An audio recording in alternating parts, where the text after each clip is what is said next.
Buenas noches muchachos, continuamos entonces analizando el concepto de corriente eléctrica, voltaje y resistencia.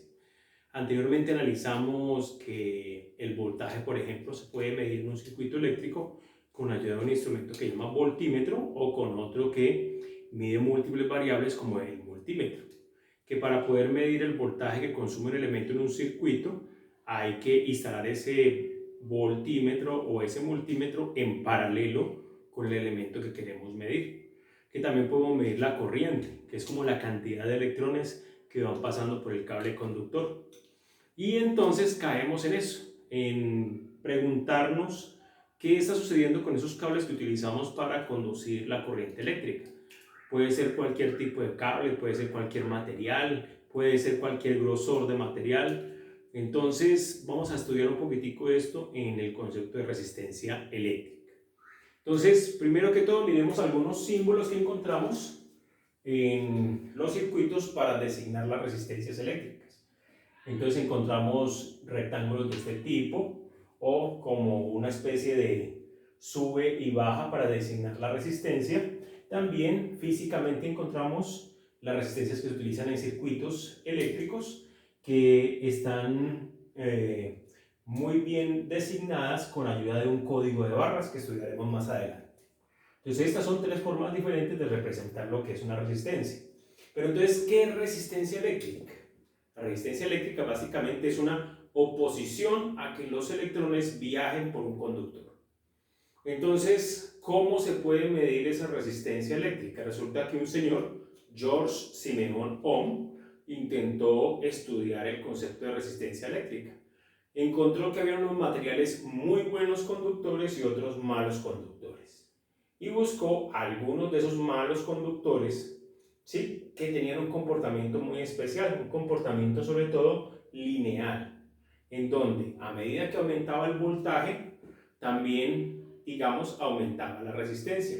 Disminuía el voltaje, disminuía la resistencia. También se encontró él de que si, por decir algo, la corriente aumentaba, la corriente que circulaba por un conductor, entonces ese conductor se iba calentando. Entonces trató de relacionar ese fenómeno de calentamiento del conductor con el concepto de la resistencia eléctrica. Entonces él formuló esta ecuación. La ecuación de Ohm o ley de Ohm relaciona el voltaje y la corriente. Dice que la resistencia de un conductor es proporcional al voltaje e inversamente proporcional a la corriente. También encontramos esa ley de Ohm expresada de esta manera, que el voltaje es igual al producto de la corriente por la resistencia. En general, la resistencia eléctrica se mide en ohmios. Entonces traemos a colación la ley de Ohm, que la resistencia es directamente proporcional al voltaje, es decir, a mayor voltaje, mayor resistencia, e inverso a la corriente, ¿no?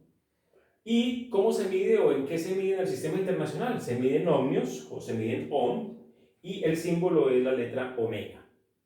Listo.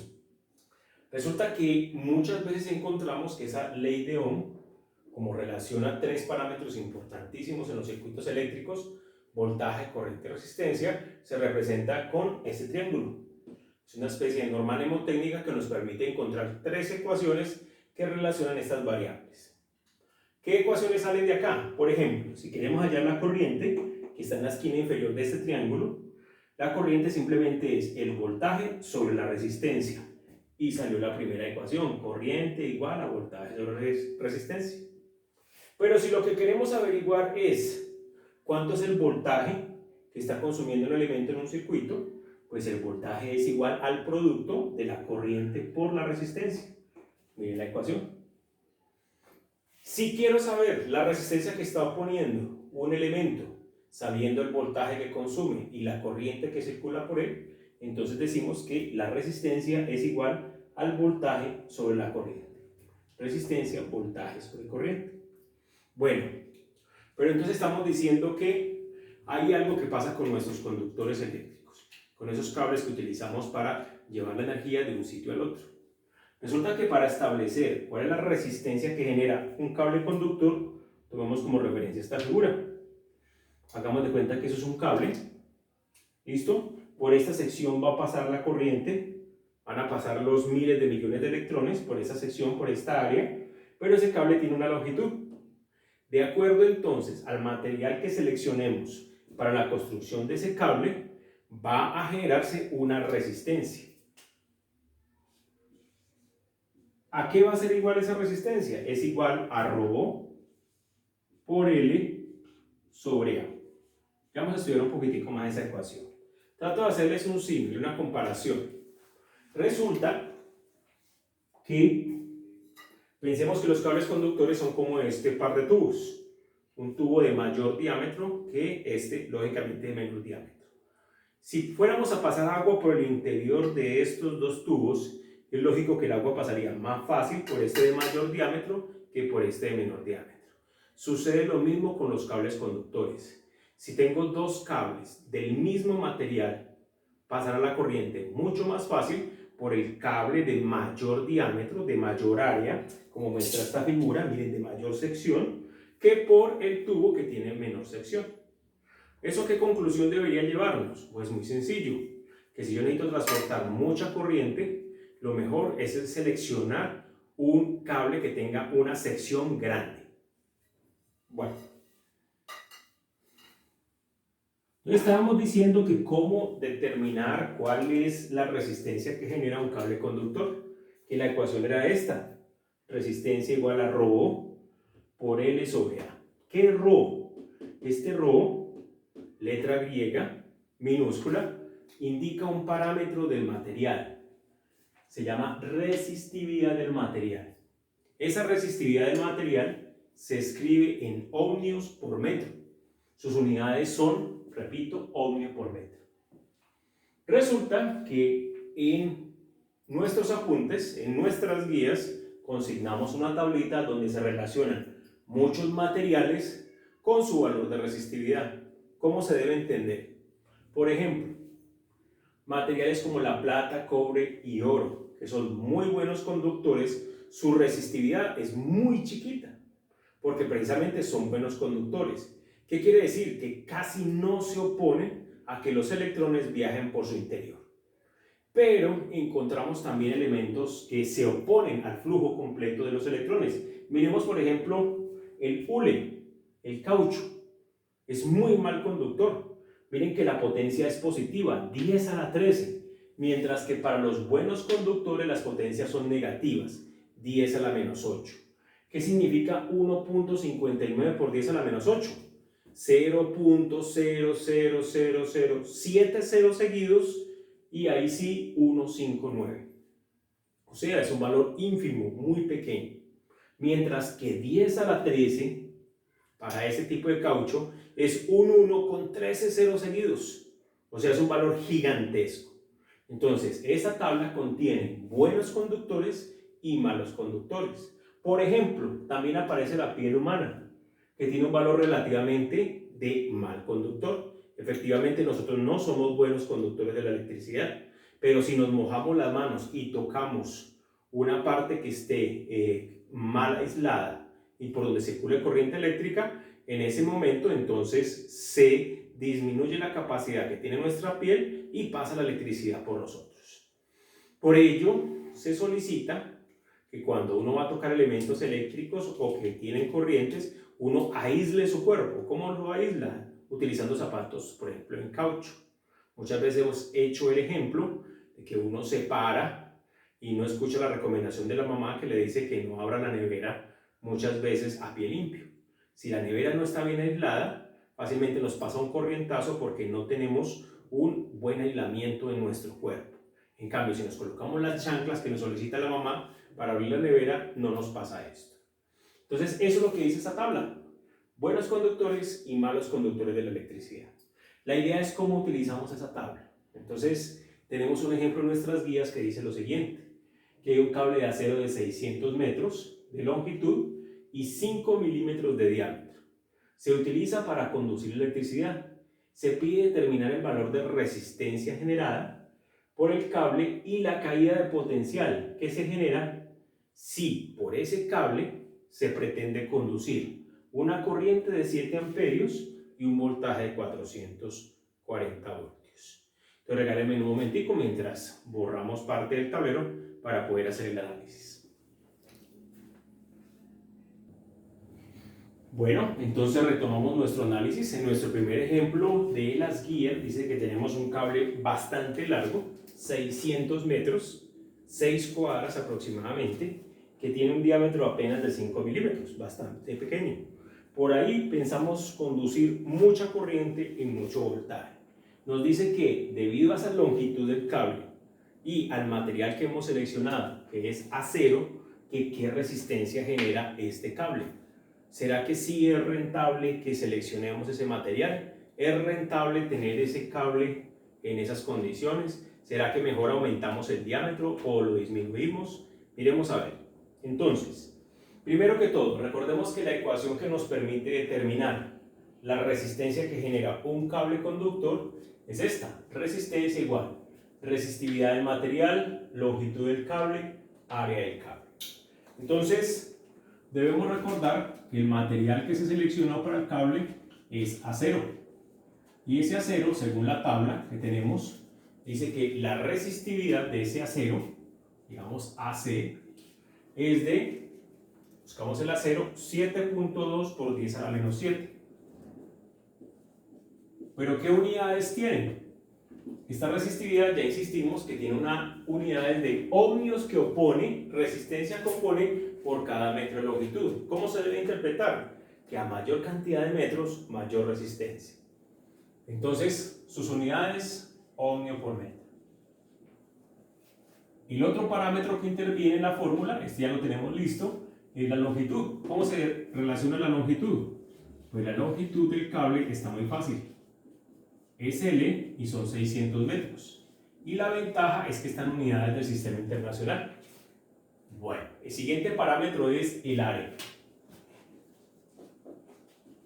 Resulta que nos dicen que el cable que se seleccionó apenas tiene 5 milímetros de diámetro.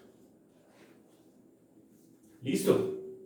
Si recordamos que esta sección tiene forma de circunferencia, que tenemos el área de un círculo, entonces el área de un círculo, una de sus fórmulas es pi cuartos del diámetro al cuadrado. Recuerden que es la misma fórmula de pi por r al cuadrado, sino que esta se apoya en la dimensión diámetro, mientras que la otra en radio. Como aquí el parámetro que nos entregaron fue el diámetro, 5 milímetros, es el que utilizamos para el proceso. ¿Listo? Entonces, recomendación antes de hacer cualquier cálculo. Este diámetro que nos lo dieron en milímetros, llevémoslo a unidades más coherentes en el sistema internacional, llevémoslo a metros. Entonces, ese diámetro, que es de 5 milímetros, recuerden que un metro tiene 1000 milímetros, cogemos ese 5 y lo dividimos en 1000. O sea, podemos decir que es por un metro que tiene 1000 milímetros. Cancelamos milímetros con milímetros y hacemos esta división y nos da 0.005 metros. ¿Cuál es el diámetro de nuestro cable? 0.005 metros o 5 milímetros. Es lo mismo. Pero ya podemos utilizar nuestra ecuación para el área del círculo.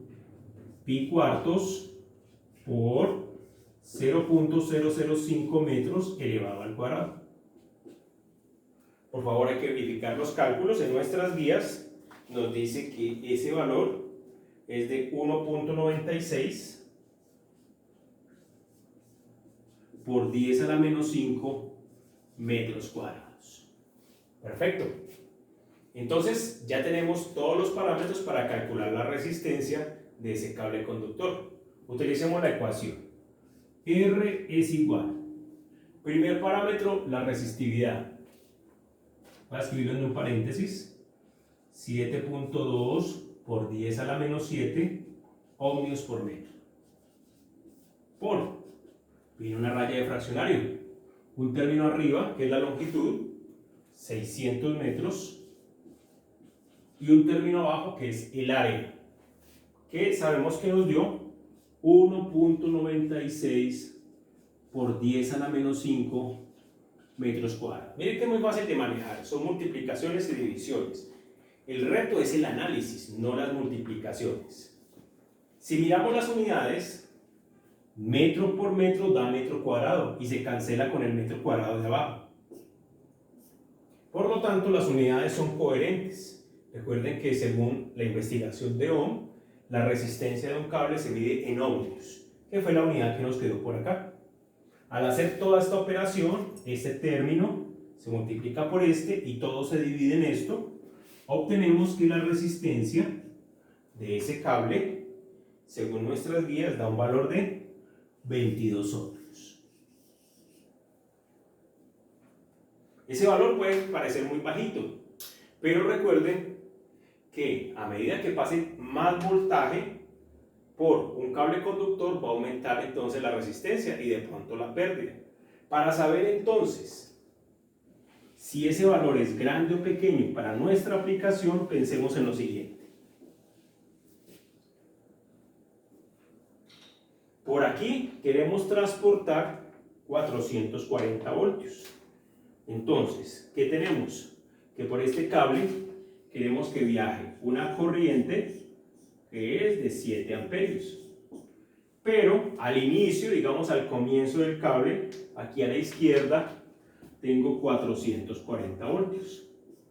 Pero si este cable tiene mucha resistencia, su resistencia es de 22 ohmios, la pregunta es, ¿y cuánto voltaje sale por acá?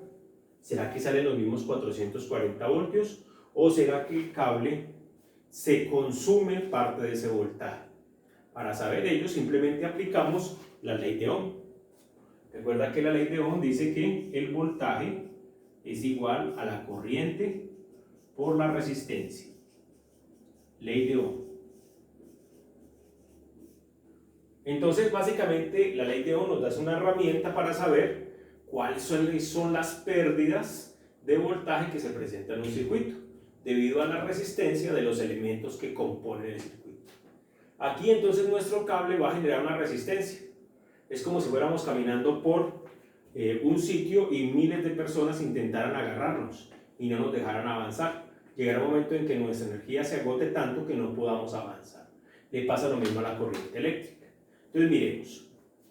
Entonces vamos a ver que hay un cambio en el voltaje. Recuerde que todo cambio en la parte o magnitudes físicas se representa con un triángulo y se dice entonces cambio en el voltaje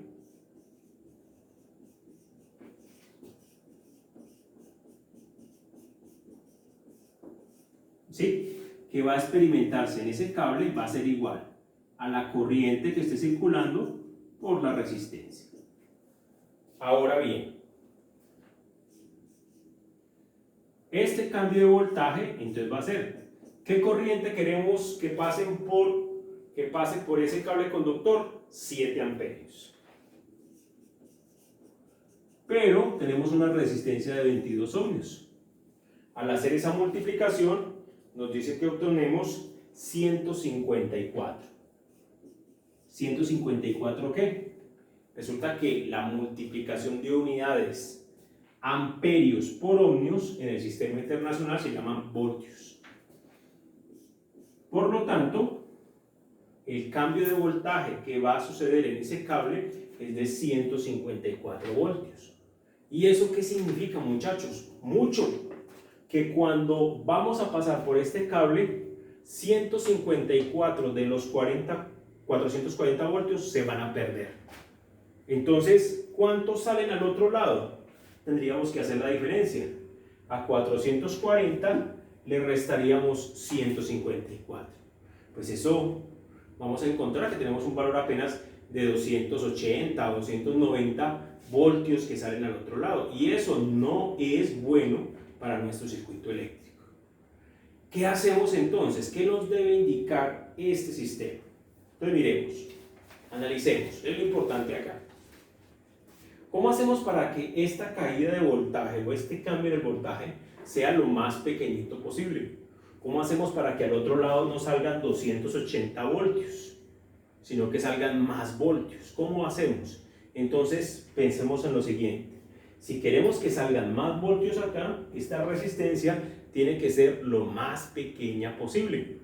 ¿Cómo hacemos para que esa resistencia sea lo más pequeña posible? Entonces, recuerden lo que explicamos con anterioridad. ¿Por dónde circula más fácil la corriente? ¿Por un tubo de sección grande o por un tubo de sección pequeña? Entonces, es lógico que si tenemos un material cuya sección aumente, tenga mayor diámetro, la resistencia será más pequeña. Y si la resistencia es más pequeña, se pierde menos voltaje. Entonces, vamos a analizar ello en nuestro segundo ejercicio. Entonces, recuerden, en esto, lo importante no son las operaciones matemáticas.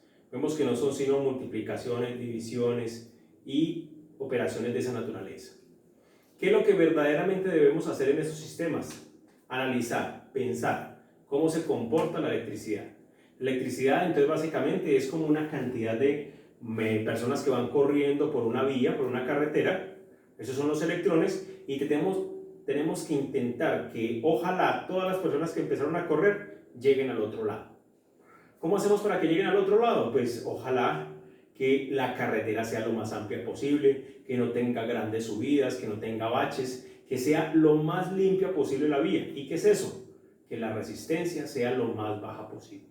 Eso es lo que estamos analizando entonces en estos sistemas. Vamos entonces a establecer en el próximo video lo que es el segundo ejemplo de nuestras guías.